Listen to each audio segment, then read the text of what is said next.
Good morning, ladies and gentlemen. On this 74th Independence Day of the Republic of India, we today talk of a very interesting topic, that is freedom from the stigma of infertility. A lot of things have progressed in our country. Also, a lot of progress has happened in the world, and more so in my field, that is the field of infertility. What do you understand by infertility? Of course, it's a very simple definition that a couple stays together for about a year and doesn't conceive without using contraceptive, of course. But somehow over the years, this infertility has been always designated as a stigma. Why? Well, the reasons are pretty unknown. And one of the main reasons as to why it has been designated as a stigma or a lot of bad name has been associated with it is possibly the reason because we cannot explain the reasons of infertility. It is something like ghost stories.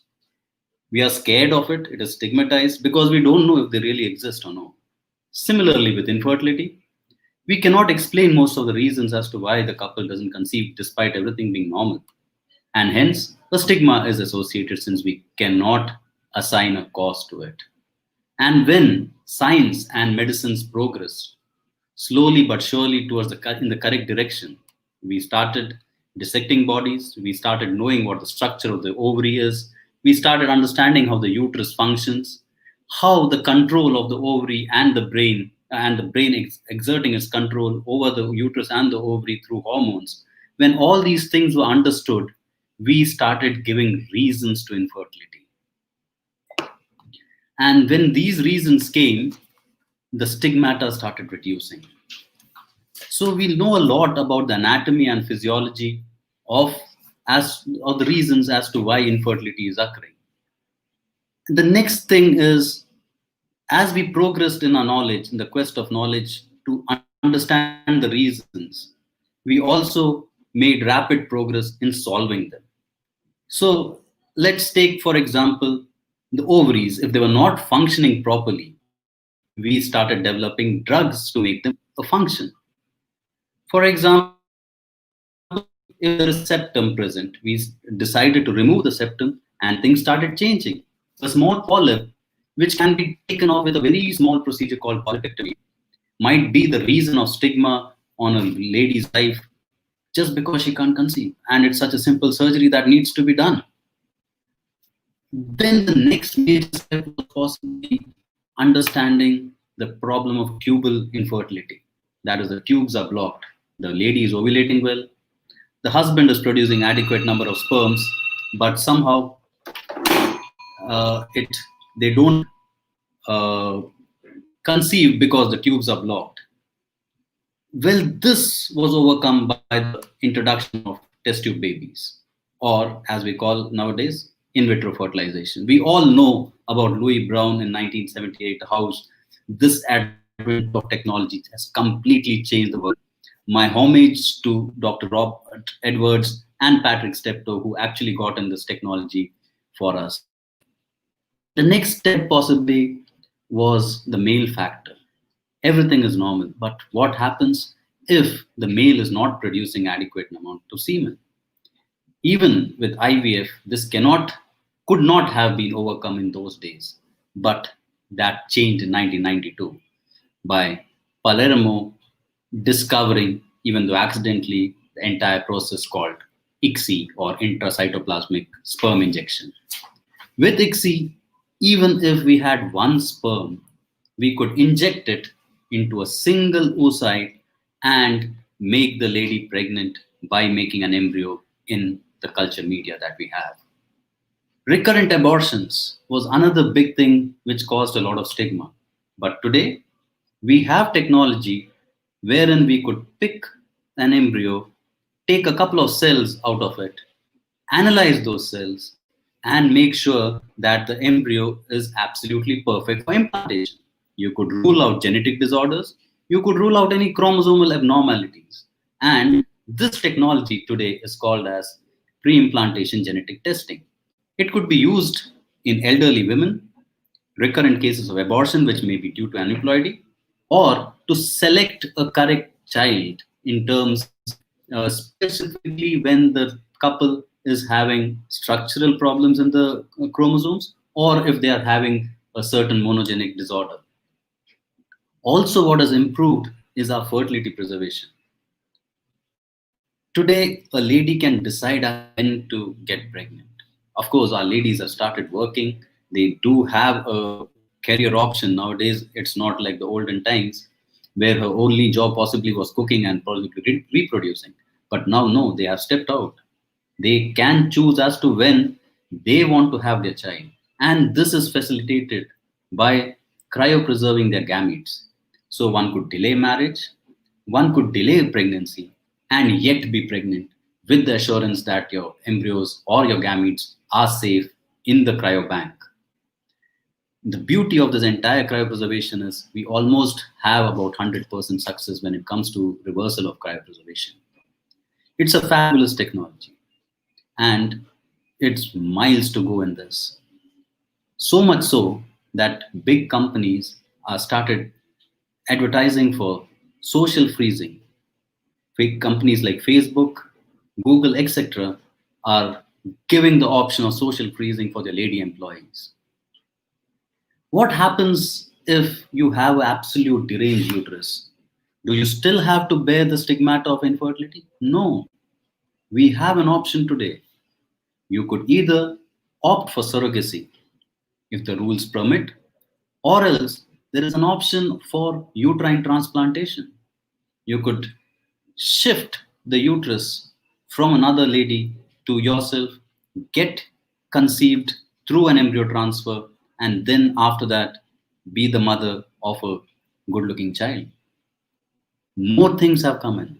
There is always, at times in these cases, a mismatch between the growing embryo and the endometrial maturity.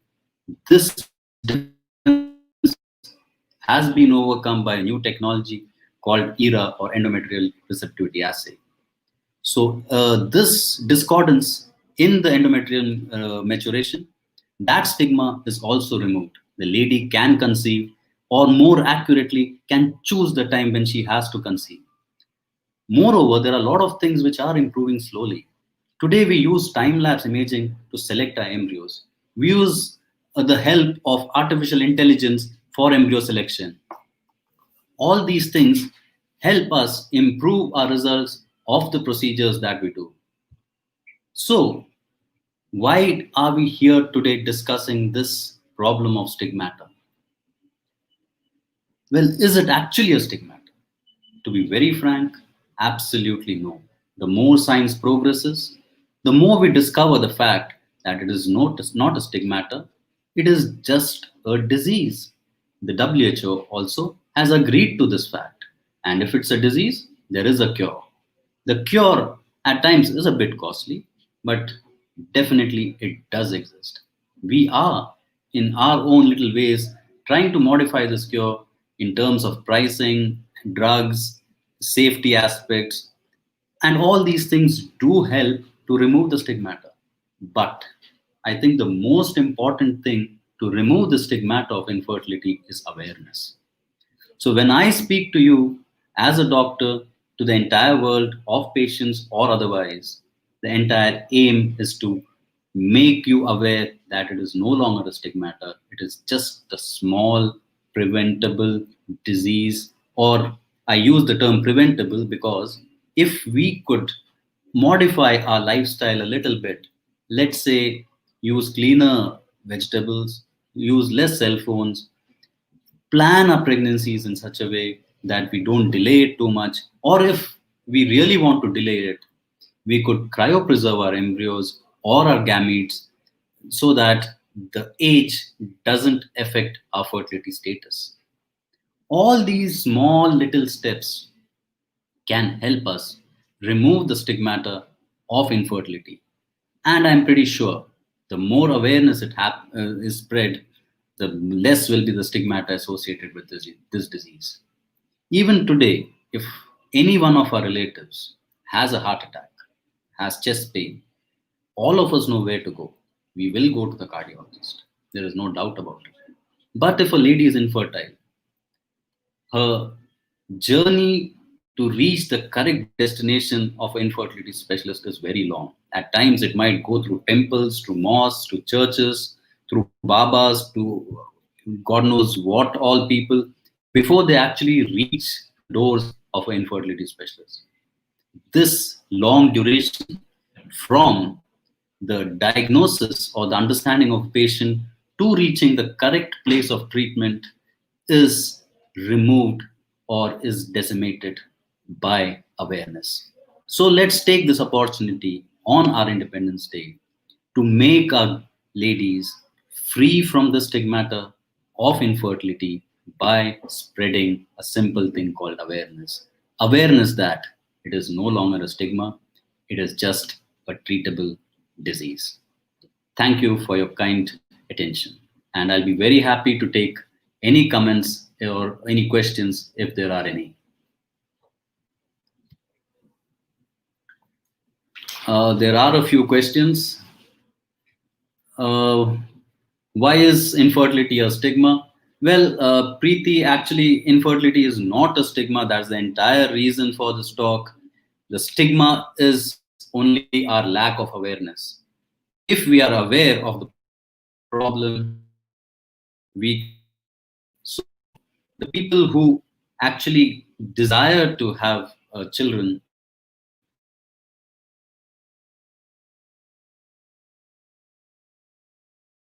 as early as possible before it is too late.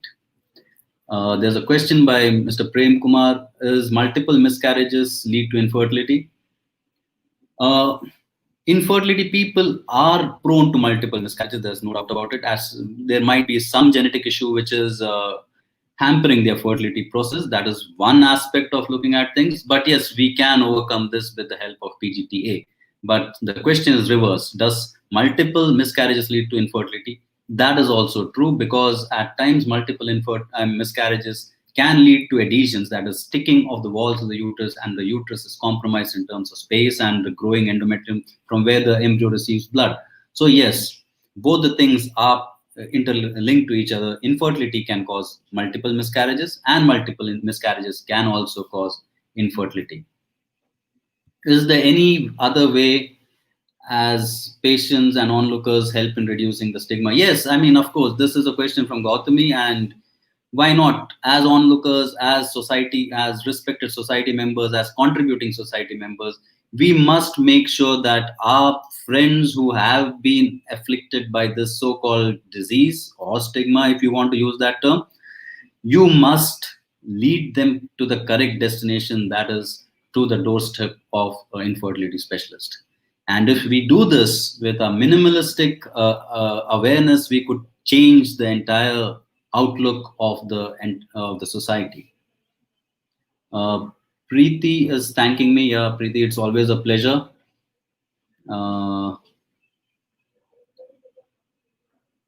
Okay, what is the next one? Why is infertility? Okay, what steps can one take to reduce incidence of infertility? Yes, I mean, I think it's awareness is one. Number two is plan your family well in advance. Get yourself tested if required. If at all there's a doubt, it is prudent to clear your doubts before you get on to delaying your fertility. Also, lifestyle, avoid smoking, avoid alcohol. Obesity is another reason for infertility. So all these things, smoking, alcohol, let's say insecticides, pesticides, use of mobile phones, all these things do increase the percentage of infertility. Clean air, again, pollution is another very important thing. Drugs, environmental pollution.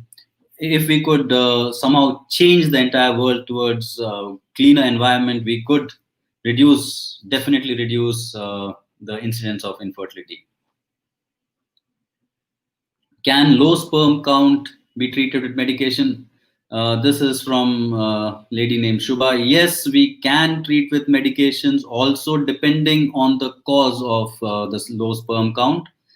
Otherwise, for low sperm count, we have a process called as the ICSI and IMSI, wherein even if we have a handful of sperms, we can make you parents. So it is. It depends on the cause. I mean, a single session won't be able to answer that question. Yes, it can be treated by medication and procedures.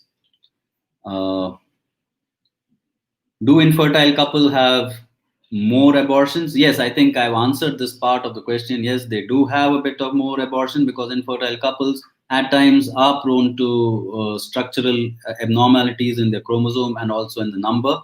So they do at times have more abortions. Absolutely. I think why is infertility still a stigma by Ms. Geeta? Geeta, it is not a stigma as far as I'm concerned. It is just a small disease. And if at all the stigma has to be removed, it is by awareness, by taking your friends, the people who are unfortunately the victim of so-called infertility, take them to the correct doctor, take them to the correct institution. That's all that needs to be needed to be done. Let's go on to a question by Syed Abed. Can all the causes of infertility be treated? Most of the causes could be treated as of date, but still there is a certain percentage, about 10%. At times, the best of procedures, the best of things might generally not work. But yes, if we know the cause, we definitely do have an answer for that. Lot of Is miscarriage due to embryo or the female factor? Well, it is a different thing. I'll put it in. This question is from Prem. Prem, if you divide your entire scenario into three parts, let's say the soil, that is the uterus. Uterus definitely contributes to miscarriage. The second thing is the seed, the embryo. Yes, embryos also can contribute to miscarriage in terms of chromosomal abnormalities. And also, one more thing is the environment. If the environment is not good, if the lady is a smoker, there's high incidence of miscarriage. If a lady is suffering from diabetes, it can also lead to miscarriages, hypothyroidism. There are many more things. So if you divide your reasons into the soil, the seed, and the environment, most of the things would be answered as to why miscarriages do happen. Is infertility treatment equally effective in men and women? Or yeah, I mean, both contribute to infertility undoubtedly, and I guess it's about half. And when you combine, I mean, separate into a little more, that is 1/3 is caused by female factors, 1/3 by men, and in 1/3 of the patients we have a combination of men and women factors who actually contribute. Most of them, yes, can be treated. Again, Shiv Prasad is asking me if do infertile couples have more abortions? Yes, they do. They do at times have a little more incidence of abortions, and I think I've answered bulk of it. Are women the sole reason for infertility? Not at all, Pinky. I mean, Pinky is asked this question as to are women the only reason for infertility? Never. I mean, we must take this doubt out of the minds of everyone. Women equally contribute to the infertility causes as men. So what I mean is 50% of the infertility reasons is because of men. So like unfortunately in India today, the women are seen as the reason for infertility, but no, it isn't. It is men and women, both of them are responsible for infertility, and that is how we should take it. So let's take this forward. I mean, the entire reason for this is to remove that social stigma from women, to make them free of this entire thing and take it ahead. This is our little way of improving our awareness towards the so-called social stigma. It's just a simple, plain disease which can be definitely treated. I don't think there are any more questions that I can see. But anyway, I mean, this is going to be there on Facebook. So all said and done, the beauty of Facebook Live is you can hear it again and again. And if at all there are any questions, please do put it up, and it will be an honor and pleasure to answer any of your doubts that have arisen because of the social stigma or this small interaction. Or if one of your friends needs help, make sure you take them to the correct place to help them and help us remove this so-called burden of infertility. Thanks a lot. Thank you very much. And thank you for sparing time on this occasion of Independence Day. And let me take this opportunity once more to congratulate all of you on the 74th Independence Day of our great country, that is the Republic of India. Thank you. Thank you very much.